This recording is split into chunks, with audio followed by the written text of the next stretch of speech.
Esther, capítulo 6. Amã acaba honrando Mardoqueu.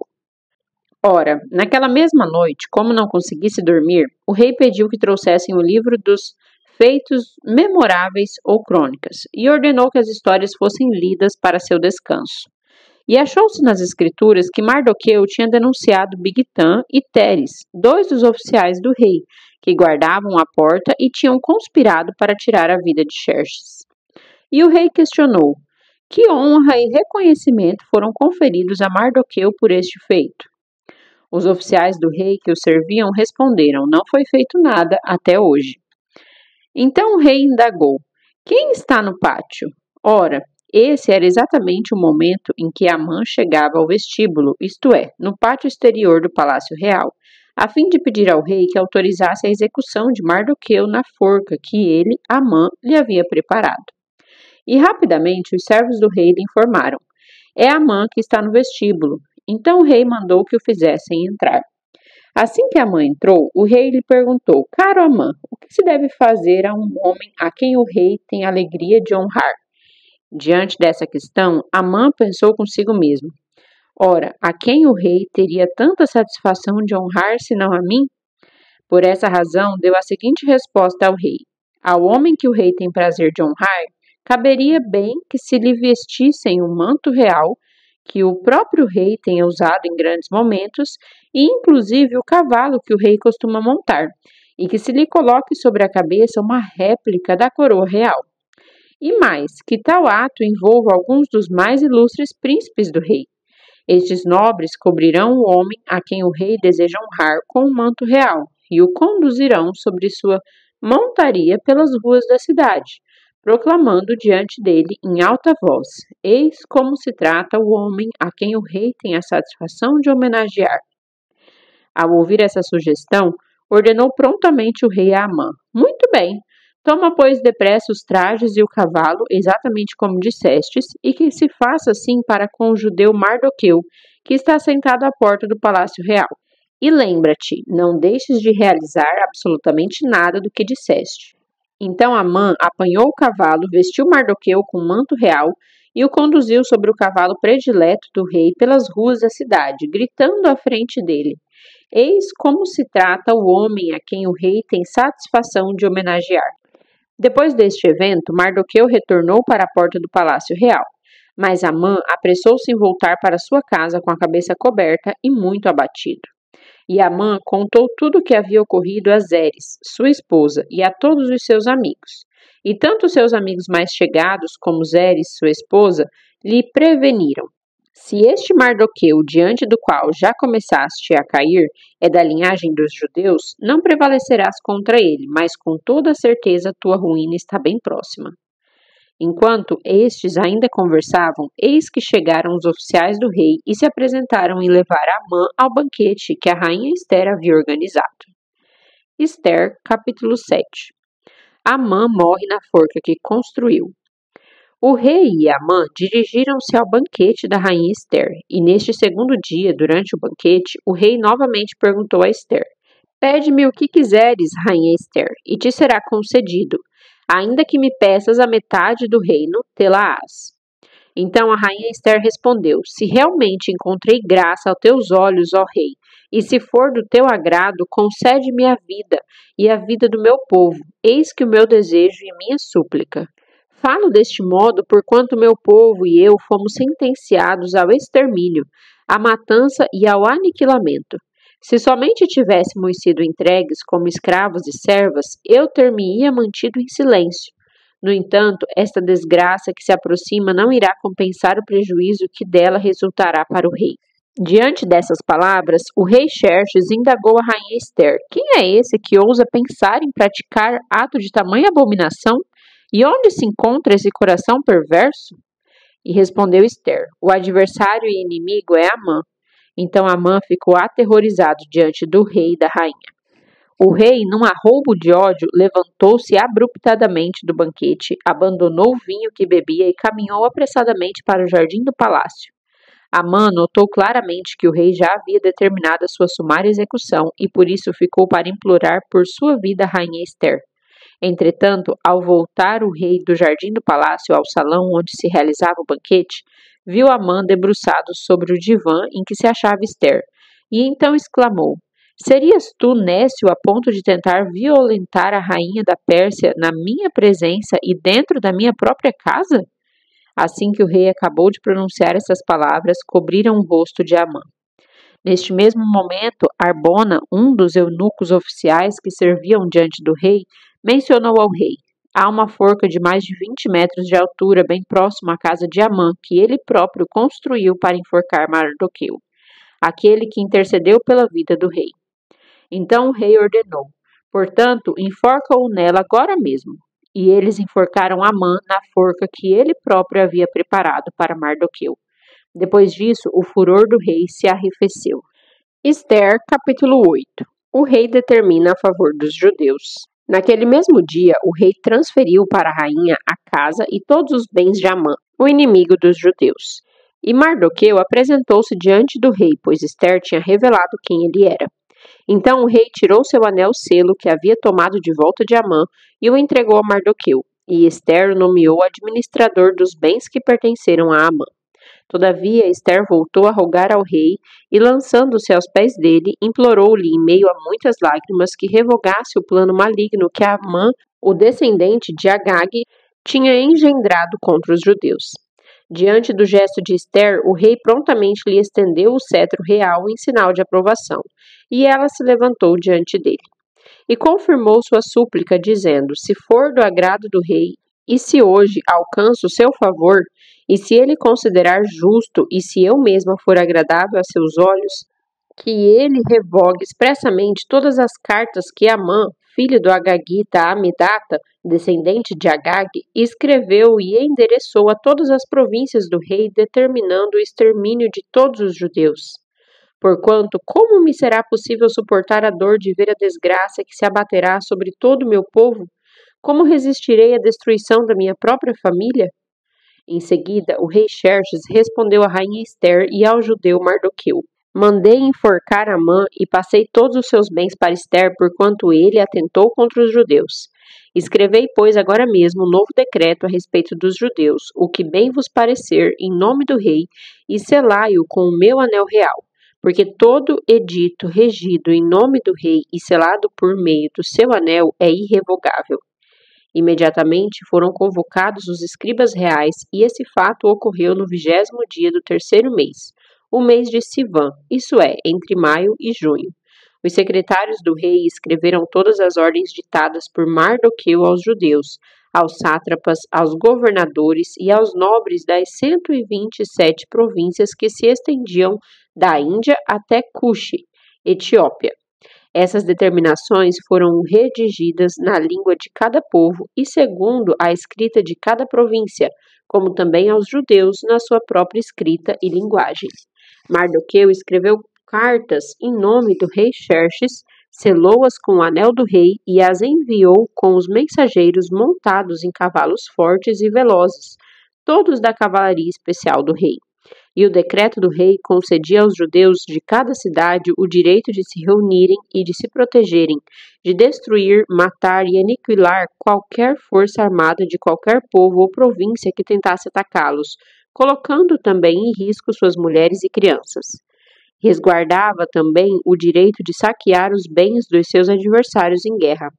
As determinações do rei entraram em vigor em todas as províncias do rei Assuero, Xerxes, no 13º dia do 12º mês, o mês de Adar, isto é, entre fevereiro e março.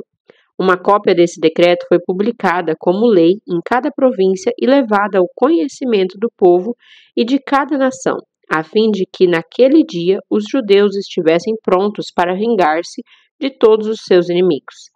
Os mensageiros montados nos cavalos velozes da cavalaria especial do rei partiram apressadamente por causa da ordem expressa do rei. Esse decreto foi promulgado, inclusive, na capital, Suzã. Então Mardoqueu saiu da presença do rei, vestido de um traje real azul celeste e branco, trazendo uma grande coroa de ouro e coberto por um manto de linho fino, vermelho e púrpura. E toda a capital, Suzã, exultava de júbilo. E grande felicidade, alegria, satisfação e honra tomou conta dos corações de todos os judeus. Em cada província e em cada cidade, onde quer que se anunciasse as ordens do decreto real, explodia entre os judeus grandes manifestações de contentamento, seguidas de animados banquetes e festas. Muitos gentios, pessoas que pertenciam a outros povos do reino, se tornaram judeus, pois o temor dos judeus tinha se apoderado deles. Ester, capítulo 9. A vingança dos judeus. Purim. No 13º dia do 12º mês, que é o mês de Adar, isto é, entre fevereiro e março, quando devia entrar em vigor o decreto do rei, naquele exato dia, os inimigos dos judeus aguardavam um momento de vencê-los no campo de batalha. Entretanto, aconteceu tudo muito diferente dessa expectativa. Os judeus dominaram aqueles que os odiavam. Os judeus se reuniram nas suas cidades em todas as províncias do rei Assuero, Xerxes, para erguer a mão contra aqueles que procuravam o seu aniquilamento. E ninguém conseguia resistir-lhes, pois o temor dos judeus havia caído sobre todos os povos. E todos os príncipes das províncias, os sátrapas, os governadores e os administradores dos negócios do rei, cooperavam com os judeus, porquanto grande era o temor que alimentavam em relação a Mardoqueu. Mardoqueu exercia forte influência no palácio real. A sua fama se espalhou por todas as províncias e ele foi se tornando cada vez mais poderoso e respeitado. Os judeus feriram todos os seus inimigos a golpes de espada, matando-os e aniquilando-os. E fizeram o que desejaram com os que os odiavam. E os judeus mataram e eliminaram 500 homens da capital, Suzã. Também mataram Parsândata, Dalfon, Aspata, Porata, Adalia, Aridata, Farmasta, Arizai, Aridai e Vaizata, os 10 filhos de Amã, filho de Amedata, o grande inimigo dos judeus, mas não colocaram a mão nos seus bens. Naquele mesmo dia, o total de mortos na cidade de Suzã foi relatado ao rei, que informou a rainha Ester. Os judeus mataram e liquidaram 500 homens e os 10 filhos de Amã na capital Suzã. Que terão feito nas demais províncias do rei? Agora, pois, qual é a tua petição? Pede-me e será igualmente atendida. Qual é o teu desejo? Dize-me e ele te será concedido.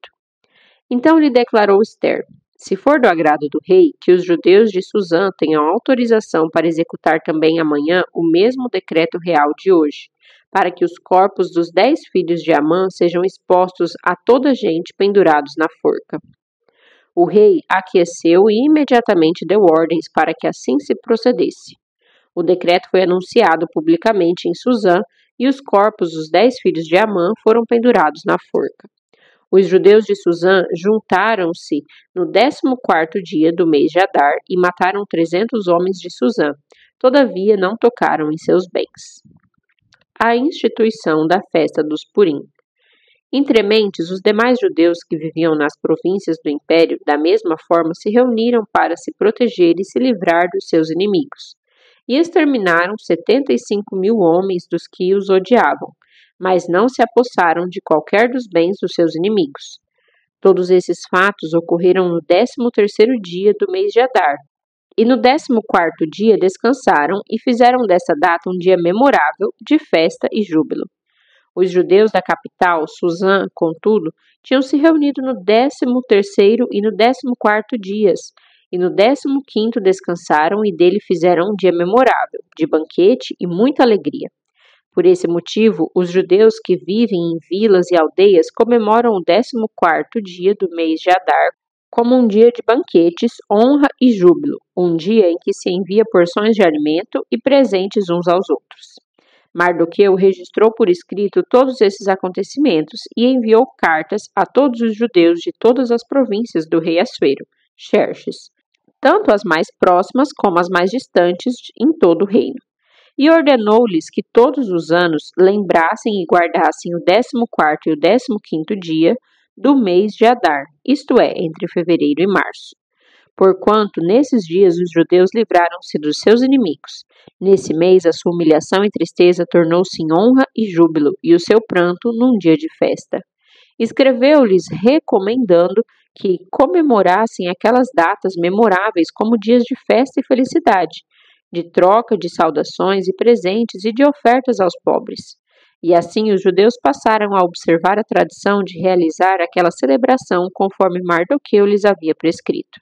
Pois Amã, filho do Agagita, Amedata, inimigo de todos os judeus, tinha tramado malignamente contra eles, tentando exterminá-los, e para tanto havia lançado isto é, a sorte, com o objetivo de conhecer a melhor maneira de realizar a destruição total dos judeus.